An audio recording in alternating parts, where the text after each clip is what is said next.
Namhi kia koutou. This is the first of the front-loading activities for our Noho2 with IND101, and it's looking at what I refer to as centres of meaning. And so this is titled Deconstructing Centres of Meaning and Post-Structuralist Critique. This alongside with the second activity, which is of watching a video on post-colonial studies, Introduction to a Critical Lens, in our repository. So if you go to pages 53 and 54, there'll be tasks there. So basically all you're doing is just taking notes on this lecture and the video on post-colonial studies. And that will prepare you for the activities that we'll have in class on today. So looking forward to seeing everybody there. So what we'll be looking at today is what my interpretation, or what I refer to as a history of Western tradition, which can be classified into 5 distinct periods, which I'll refer to as 5 distinct centres of meaning or truth during these 5 periods. So we'll look briefly at that. We're also going to look at this concept of discourse, and in particular understanding culture as discourse. And then we're going to look at briefly at this notion of deconstruction. So it's a term that was been popularized by Jacques Derrida, who's a French philosopher, and what he's essentially doing is really he developed this method that really sort of undermines the structuralist belief that language was stable and that binary oppositions were stable frames from which meaning was produced. So deconstruction is really about revealing the ambiguities in language, so the multiple meanings that can be drawn from language, and also an attempt at trying to undermine or subvert the colonial binaries or cultural binaries that we have in society, but also the binaries within language.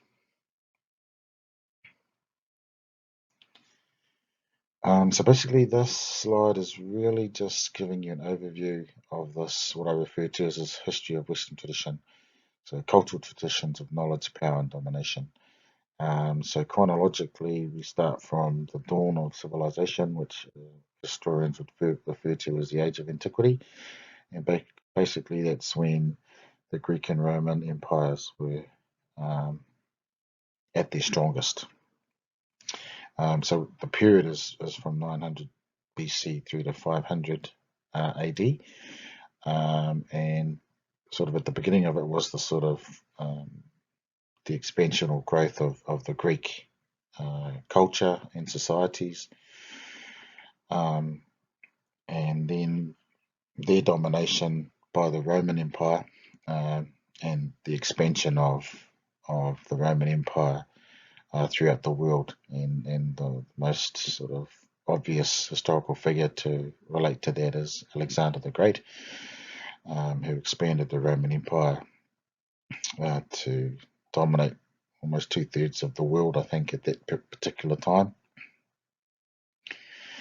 So basically, the Age of Antiquity, though, was referred to as the dawn of civilization, so Western civilization, and that was when, these massive, magnificent civilizations grew into these cities with economic and political systems where people had specific roles within that city and they all worked together for the betterment of society. And during that period, the world and how they understood it was governed by the multiple gods that we have, that we know about during that time. So Zeus and Poseidon and Hades. It was the gods they turned to for understanding, for knowledge, for guidance, for the rules of that particular period in time. And but also significant in that during that time were the philosophers. So they were these great thinkers that asked questions about their place in the world, and even challenged at times some of the beliefs they had regarding the gods.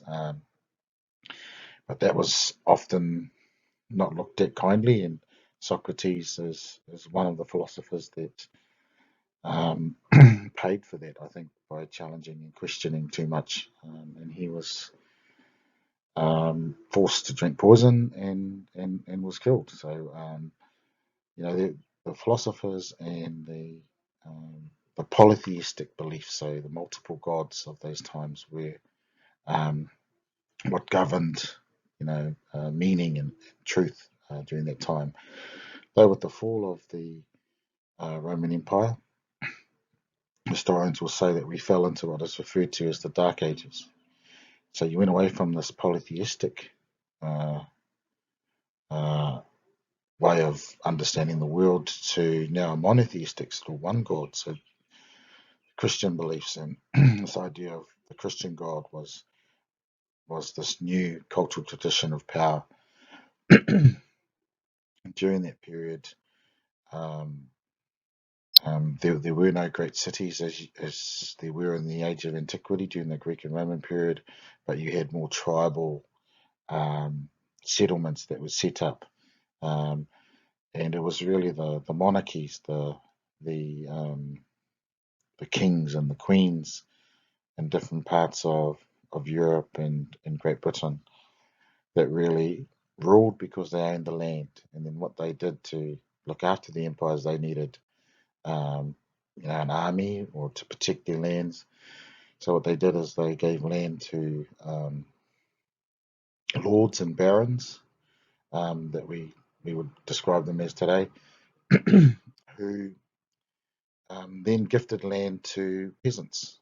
And part of, excuse me, um, the payback for the gifting of that land for them to live on and grow wheat and farm animals and look after their families. Part of returning that uh, favour back to the lords or the barons was to serve them and serve the king or the monarchy that they were under at that time. But essentially, what I'm suggesting at that time is that it was the rise of Christianity that became this new cultural tradition of power and domination. The kings and queens of the monarchies of that time saw themselves as extensions of God, and that gave them great power as well. But the Dark Ages, you fall out of the Dark Ages and come into what historians now would refer as the Enlightenment or the New Enlightenment period, which was initiated by the Renaissance out of Italy, which is a revival of the great thinkers and mathematicians and philosophers and artists and sculptors of the Greek Roman period. And with this Renaissance and this rediscovery of science and of this new discovery of science, um, created this new attitude, this new understanding of the world that really undermined um, religious beliefs and in particular the Christian values and beliefs of the Dark Ages. And so this new cultural tradition of power was developed, which we refer to as, science, scientific knowledge. And with that came along with the development of industry, huge factories and the ability to build uh, machinery and do things a lot quicker. And so with this new scientific knowledge, this new technology, this industrial boom, European nations that were grabbing a hold of this found that, in order to grow their empires, they needed to access further resources or other economies. So obviously the best way to do that was to, go to other countries where they had those resources. And so this is the sort of idea of the colonizing project. And so, European countries were looking to colonize other parts of the world, taking with them the scientific knowledge, this assumption of progress. With this new knowledge, we can make the world a better place. We're going to be able to unlock the secrets of nature. We're going to know what the truth of our world is. So there was, in a sense, an arrogance, an assumed arrogance that wherever they went, they were there to help people and make that their world a better place. And that was really characterized the colonial project. So they took them with them the Christian values, because they didn't completely get rid of those, but science became the center of meaning, and then they moved into spreading their word around the world, taking the scientific knowledge, and also taking their economic and political systems with them. But essentially, what these cultural centers of meaning refer to are is that during those four distinct periods in Western history, arguably I'd say there were these cultural centers of meaning that dominated. So during the age of antiquity, the gods and the philosophers. During the Dark Ages, Christianity. The age of enlightenment, science and reason. And then we move into what we might refer to as modernity. So the period that we would class ourselves as being a part of is still, I think, um, defined by this cultural center of meaning, which is science and technology and the economic and political systems that we have today.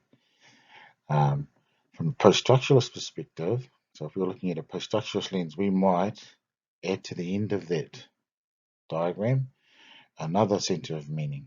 So from a post-structuralist perspective, the center of meaning would be language. So it is through language that we can only access, the truth about our world is by understanding language, which is essentially the field or the area that you guys have been looking at in the last week or two in terms of social construction, structuralism, and post-structuralism. So I think it's important that as students of Indigenous studies that we have an understanding of the historical context in which Western civilization and Indigenous peoples as a part of Western civilization have been a part of, and where these particular attitudes have come from historically. So we want to look at now is culture as discourse. And so what I would suggest you do is that if you want to have a look at this video, you can do it shortly by just pausing this video. But basically, I'll assume that you've watched it. But the video is interesting. It's an advert, and it asks the question, is he wearing undies or togs? And so for me, this is an example of discourse at play, because nothing has changed physically about what he's wearing, but he's shifting from one discourse to another discourse. So the discourse while he's at the beach is that, says that the truth of what he's wearing is togs. When he moves to another environment, there's another discourse at play. That discourse is a bit confusing now, because is he wearing undies or togs? And you can see by the reaction of those around him, obviously, according to their discourse, he's wearing undies, which is, weird. It's not something you do, especially in a supermarket or on a bus. So you can see how this can have an impact on the way that we look at people and others, and the way to understand ourselves in terms of why we might look at somebody and go, oh, look at that weirdo. Is it that they're weird, or it's just that the discourse that we're from can't cope with the fact that this person is, doesn't make sense or doesn't fit in within the cultural norms that we're used to. But this definition says that discourse can be understood as cultural systems of meaning, sense-making that establish particular rules, truths, conventions, habits, behaviors, roles, morals, and values, etc. Discourse, then, in relation to social construction, therefore, is a lens for critical analysis that assumes all meaning is socially, culturally, and historically located. And that last slide sort of speaks to that as well. So the next slide is another video that, if you get a chance to, be good for you to watch, which is, sorry, my phone's ringing, is a really interesting video and a good explanation of discourse, and it looks at using the baseball game as an example. And in particular, what G talks about primary and secondary resources discourses. So if you please can have a look at that before we move on to the next slide.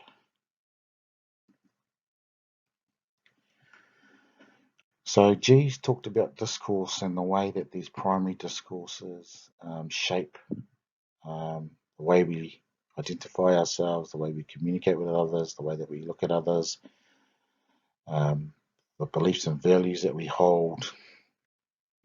And so another way to look at discourses is the systems of power, because if knowledge is produced through discourse, then in a sense there's this power thing going on, and it's Michel Foucault, who is another French philosopher who has done a lot of work, who did a lot of work in regard to this sort of theorizing, but he looks at knowledge, power, as sort of two inextricably linked notions.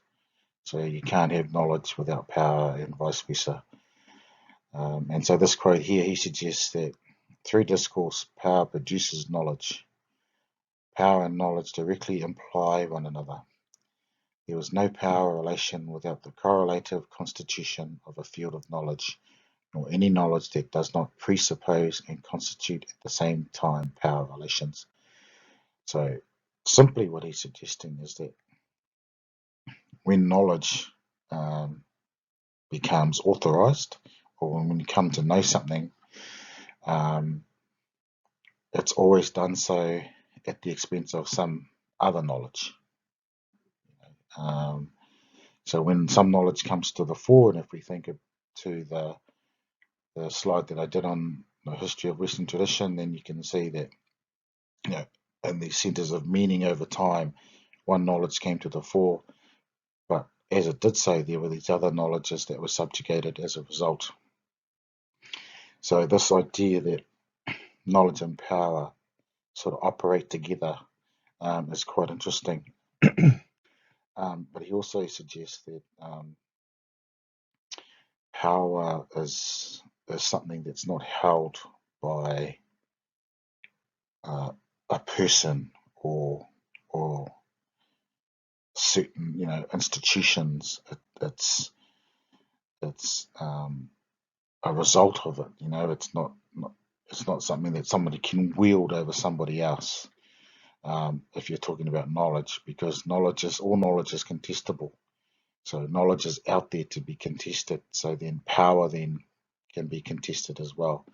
So I find that to be a real fascinating concept in relation to Foucault. But his analysis using discourse always looks at these power relations at play. And so when you have Foucault, who looks at the binary oppositions inside language or inside culture, which he suggests has this violent hierarchy, then you can see how Foucault and Derrida's ideas are quite similar in regard to discourse and power. And power relations that exist inside discourse and in language. So another quote there is by Whedon, who suggests that power is exercised within discourses in the ways in which they constitute and govern individual subjects. So I find this really interesting too, because if discourse constitutes language and constitutes the subject, so us, and governs who we are, then essentially we are subjects of and subject to the discourse. So we are subject to the discourse of education. Okay, so we do things, we think in a certain way because of the discourse of education that we have been a part of in growing up. So there's some really interesting questions and conversations we can have around discourse, knowledge and power. And I've provided some references there as well for you in relation to that. But that's something we will be discussing further in class. So discourse is an instrument of affecting power. So discourse for me then, if I'm to understand it myself, is that discourse has the power to define, so through representation. So how discourse can, so the dominant discourse through representations of Māori in the media, for example, has a power to define what it is to be Māori. Not saying that power to define is accurate, but it has a power nevertheless. Also, discourse as an instrument of affecting power has the power to exclude or include others. So the discourse of Christian values in marriage, for example, has the power to include heterosexual marriages, but exclude gay and lesbian marriages. Discourse has the power to control the body. So if I use my example of Graham saying, Vaughan, can you dress like an academic? That's an example of the academic discourse controlling my body in the sense of what I need to wear or how I might carry myself as a part of that discourse, as a part of that academic discourse.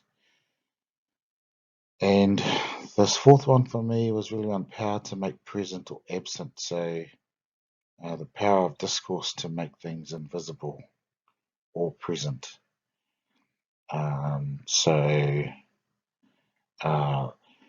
The discourse, the dominant discourse, and this notion of white privilege, so to use an example from Police 10-7, when they describe offenders as being Māori or Pacific or Samoan or Tongan, yet if they're Pākehā, they describe them as Caucasian.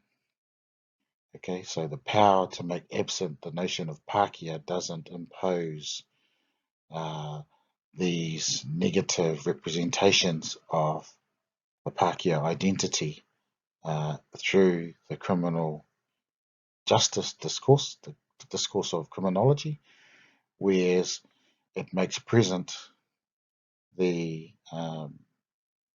the notion of Māori or Pacific Island inside that discourse of criminology, and promotes these particular representations and as such to define Māori as criminals or violent or wife beaters. So this power of discourse is really interesting. So hopefully that's getting you to think about a few things, and we'll use it as a way as a lens through to understand some of the complex sort of issues that are going on today.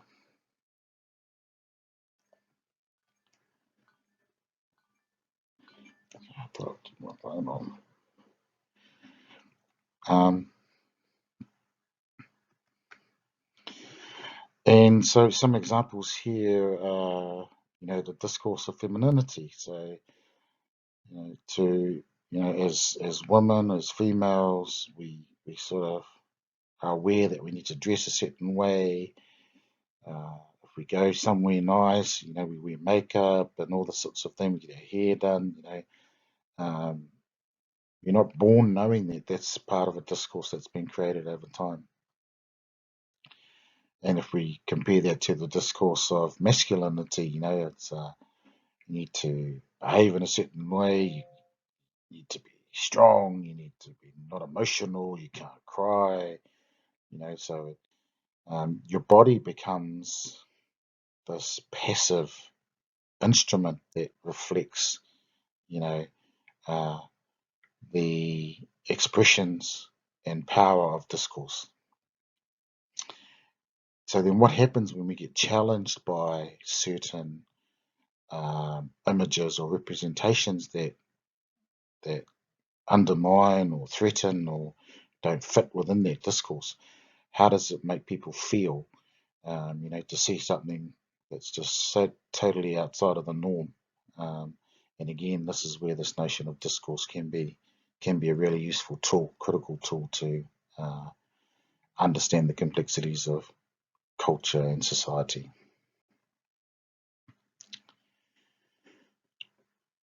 And for an example, we can use the way that representations of Māori have been used in the discourse within movies and television. They've created these representations, what we actually might refer to as cultural stereotypes of Māoridom. And you can see some examples there. Billy T. James, Once Were Warriors. So you look at all the films, great Māori films of the past 10 years, 20 years. They all have these common themes attached to them. So I won't go over them, but I'll let you reflect on those. And you look at Brotown as well as another example. So this is where this notion of deconstruction can be quite useful, because as an analytical process, it identifies the various ways in which a term is privileged over another in binary oppositions. So if we use the Police 10-7 in the Māori Pākehā example, that's applying a deconstructive sort of critique or analysis. Deconstruction also seeks to undermine the power of discourses that tend to oppress. So when deconstructing images on television about a particular group, exposing the power to oppress or marginalize or discriminate against is an important part of the deconstructive method. It also exposes and reveals various assumptions and contradictions associated within a specific discourse. It can also reveal multiple and often conflicting meanings. And deconstruction also is not about a search for a single truth, but is more about new interpretations or multiple meanings. And so you can understand the post-structuralist sort of approach coming out of that in relation to structuralist. So structuralist was more about single truth, meaning is stable, binaries are important, whereas post-structuralism, well, no, there's multiple truths, meaning is not stable, and the binary is horrible, and we need to subvert it.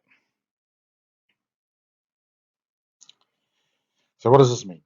So for us as students of critical Indigenous studies, we want to get away from the dominant perspective, maintaining a dominant worldview, which is about the prevailing values, knowledges, hierarchies, etc., and maintaining the status quo, and really instead developing what we might refer to as a critical discourse, a critical lens through which to see the world and change the world, essentially. So it's not just there to look at, but more importantly, how can we do things differently? And so by introducing you to these concepts, what we're doing is building up this critical lens. So in summary, centres of meaning are located historically and reflect the cultural knowledge and truth of a particular time, based on that slide that I went through.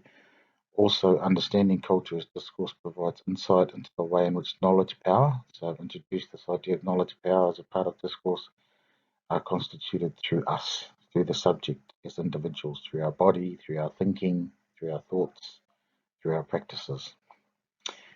We then, therefore, become subject to and subjects of knowledge, or we become subject to and subjects of the discourse. So, deconstruction becomes an approach for us and helps seek to undermine the power of discourses and subvert the binaries that are present. And with these critical concepts, we're able to develop a critical lens and hopefully, eventually, be able to transform the status quo. So, I know that's been quite a long video, but if you've taken some notes, that's really great. We will cover some stuff again in class, but more in group work, so it's important that you've had an opportunity to watch this clip, and look forward to seeing everyone on Saturday. Kia ora.